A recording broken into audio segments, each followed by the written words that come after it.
Good morning, everybody. I'm so sorry it's been such a long time. I'm going to go quickly into this because I've obviously deleted some that I did not mean to.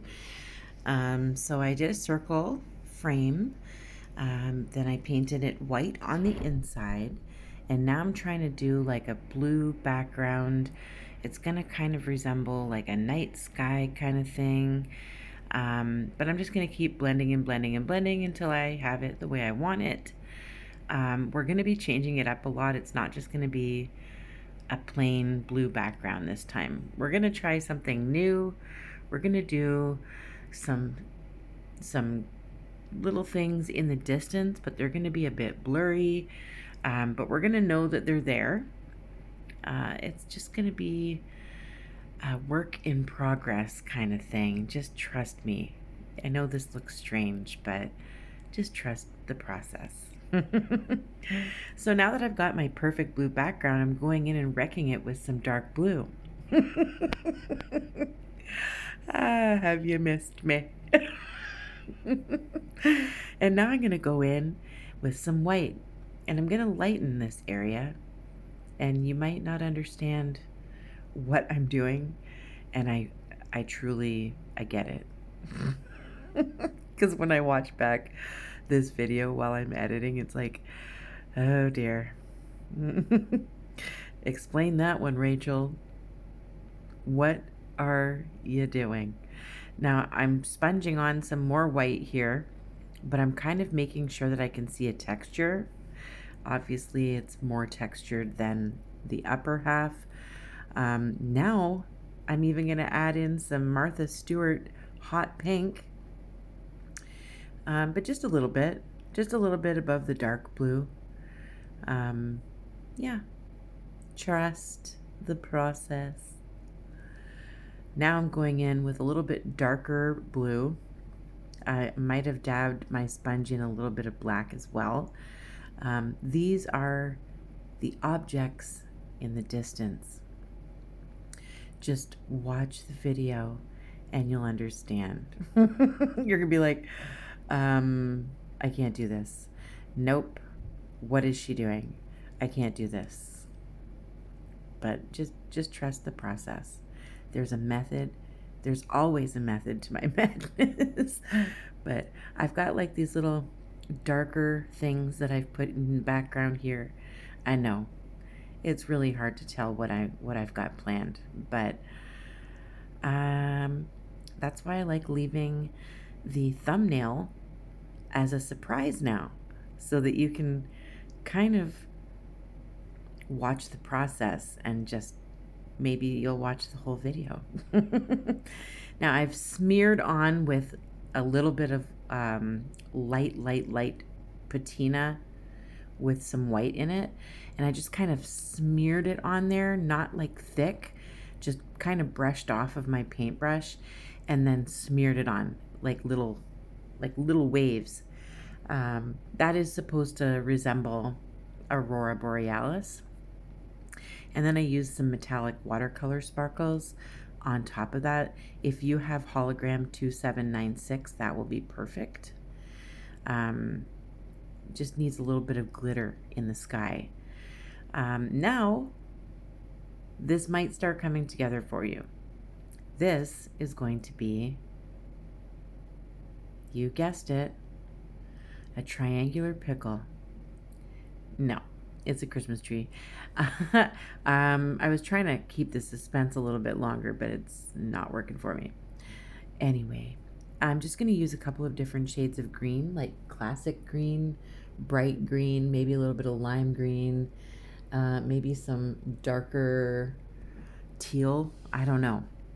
I just want to brush on a tree, and I'm using my fine lining brush to kind of flick the end of the paintbrush and make little hairs.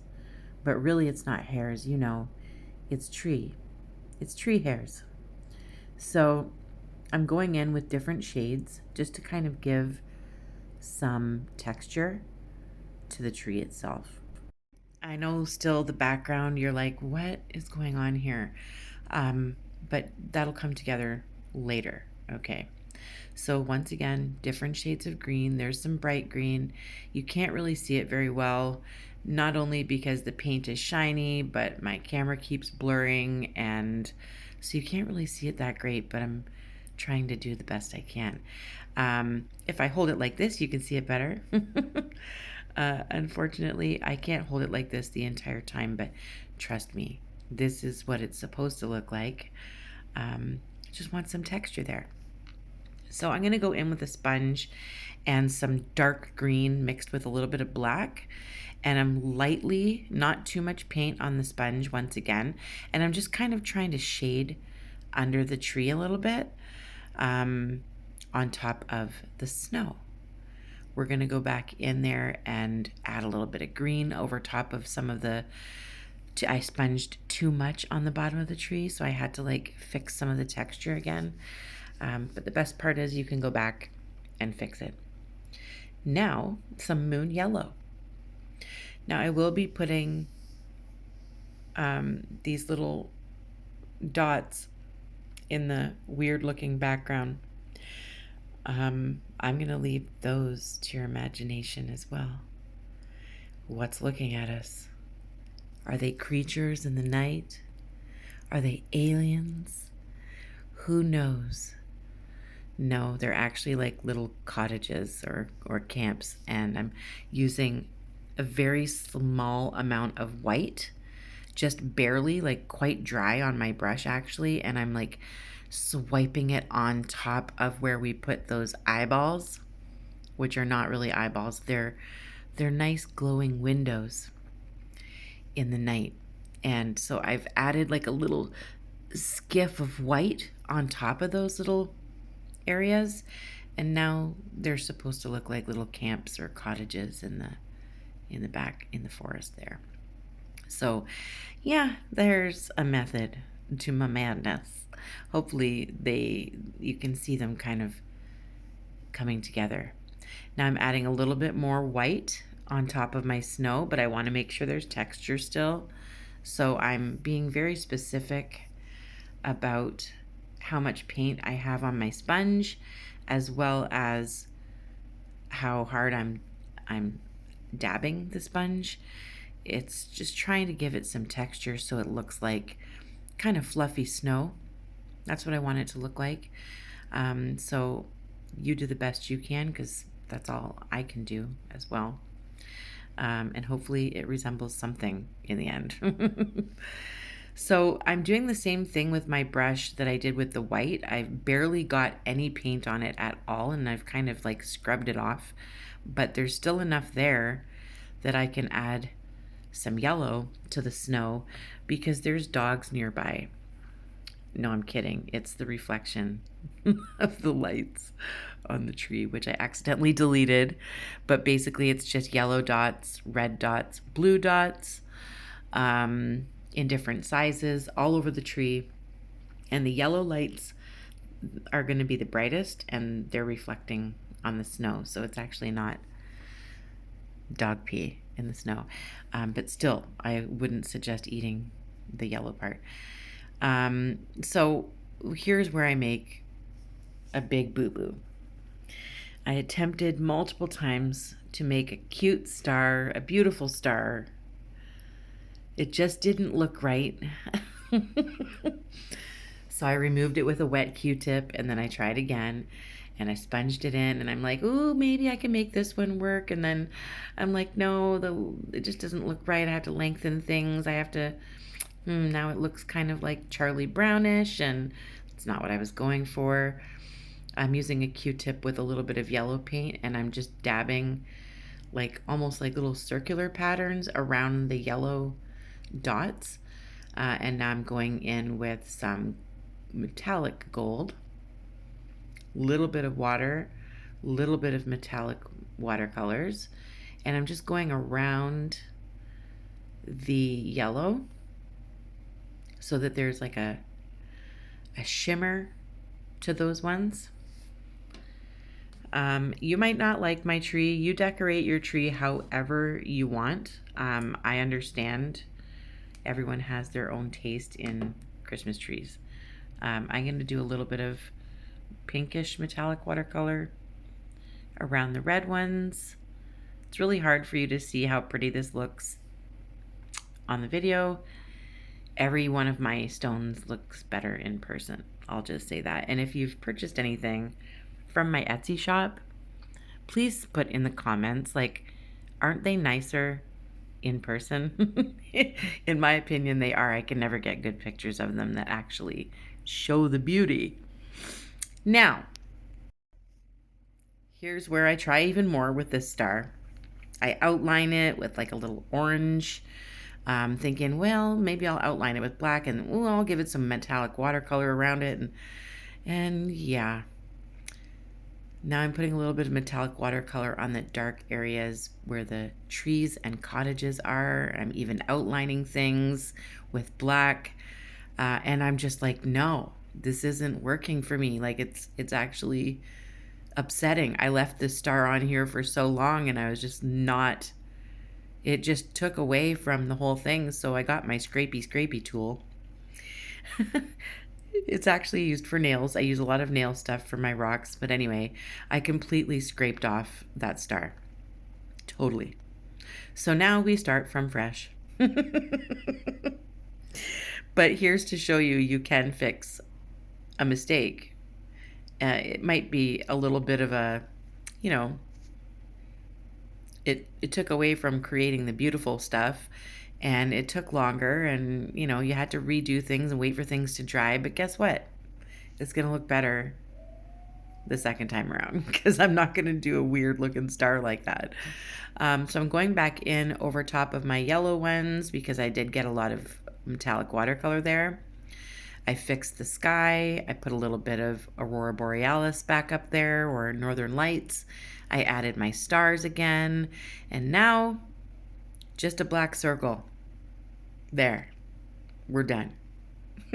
You're like, what? What? I like the other one better. I'm just kind of like fixing things, making sure that everything looks the way I want it to. I'm going to let that little circle dry. Also, there's like a little design on the outside of the frame, which is like these little teardrops. And then like these little bumps on either side of the teardrops. And I'm just going to kind of work with that. I'm going to be using chrome, which is going to be on that black circle that I've now put on top of the tree. That's going to be chrome, but it's going to be gold. We're going to use a UV gel for nails on top of the black as soon as that black is dry enough. And all of these little black teardrop things that I just painted in, they're all going to be chrome, but they're going to be blue chrome. So here's the chrome ball. I'm also putting a little bit of chrome on top of all of my yellow ones. They're the most prominent light on the tree. So I'm putting gold on the ball. See how that turned to chrome? All I did was put the UV gel on, put it under my light I always put it on for a little bit longer, probably about a minute, 60 seconds. Then I brushed on my gold chrome, which I'm doing now to the little yellow ones.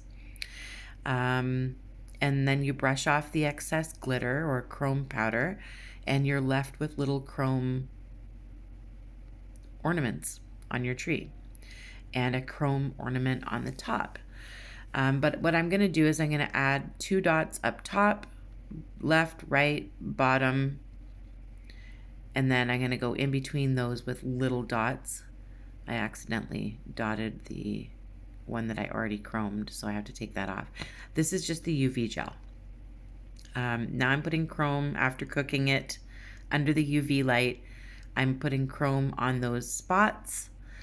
And when I brush all of the extra dust away, there's almost like a chromey looking star situation going on there, but it's not so offensive. I think that might be the right word. It's not as offensive as the one that I painted on, or the second one. It looks better. So we're going to leave it and we're going to see how it looks resined. I'm doing the chrome part on these black teardrops. These are just teeny weeny little teardrops. There's the blue chrome. I'm going to do that, and then I'm also going to do some dotting, which you'll see in a minute. Just simple dots, just to kind of finish the frame off. I wasn't happy with it like this. It just looked unfinished. So I wanted to add some gold dots. So it kind of looks like lace on the outside of the frame. So I'm not sure if I mentioned it, but I did outline the entire painting within the frame. I outlined it with black. Then you can re-outline the gold if you feel comfortable or if it needs to be fixed. And now I'm walking the dots from the bottom of the teardrop over to this side and then over to that side. Start with the middle, walk it up, walk it up. You can start with whichever side you want. It's usually just easier to start at the center and then walk up either side. And I'm using a small dotting tool. You can use a toothpick, or there's all sorts of different things that you can use around your house if you don't have special dotting tools, but they're actually very inexpensive. And you can buy them online, Amazon, Walmart, nail stores. This is how it looks. I'm going to show you some stuff that I have at my desk. I'm going to give this a resin bath and bring this back out to show you once it's done. The rock's going to change dramatically. It's going to go very dark, like a marble. I can't wait to show you. Stay tuned. Now for what's at my desk. Oh, of course, hope stones. They are an all-time fave. I feel happy making them. I feel like I put a lot of love into them. And when someone purchases them from me, they're going to feel that in every single hope stone that I create. That is a promise. Look at the color in this stone. So beautiful, so beautiful. I am successfully shipping again from my Etsy shop, and some of these items, Holly, remember these? We've made these before. You can see the video in my list of over 400 videos if you want to make some. They're gorgeous. Yes, I'm successfully shipping again to the United States from my Etsy shop. Go take a look. The link's in the description of this video. Rachel's Rocks Canada on Etsy. A lot of stuff going in there. Maybe you'll be able to find the perfect gift if you order soon. It'll probably be there before Christmas. So I'm going to be putting all of this stuff plus what we painted today and another tutorial that I already have finished that's going up in the next couple of days. But this is the star of the show. And this is going in my shop. Look at that. I have to adjust the lighting so that you can see its beauty like I can. But look at the stone, first of all. Marble, like I said. It is stunning. And, see, I need to adjust the light. Hang on. Stay tuned. Now we can see a little better. The tree looks beautiful. The sky looks beautiful. The cabins look beautiful. It looks peaceful. I really enjoyed painting it and trying a couple little things out. I think it worked out okay. I'm proud of myself. I'm proud of you. I love you guys. I've missed you so much. I've been working and trying to sort out my Etsy shop, and finally everything is starting to look more positive and I'm feeling very happy. There's a couple of people I want to thank who have supported me through my PayPal. I'm just going to say the first name, Sunil. I hope that's how it's pronounced. Also Patricia, Tamra, always, Sandra, Mercy. There's just been so many people, like since September. Colleen, of course, you've always been so supportive. Kelly, just since September or August, everybody has donated to me, to my channel, and it's made me able to continue doing this. So thank you so much for those PayPal donations. Please hit the like button. Please check to see if you're still subscribed, and subscribe again. I feel like the YouTube has stolen some of my subscribers from me, or they've just been kind of like knocked out of there. So please make sure you're still subscribed. Hit the hype button if you can see the hype button. It puts me out into the algorithm. Keep painting, guys. I love you.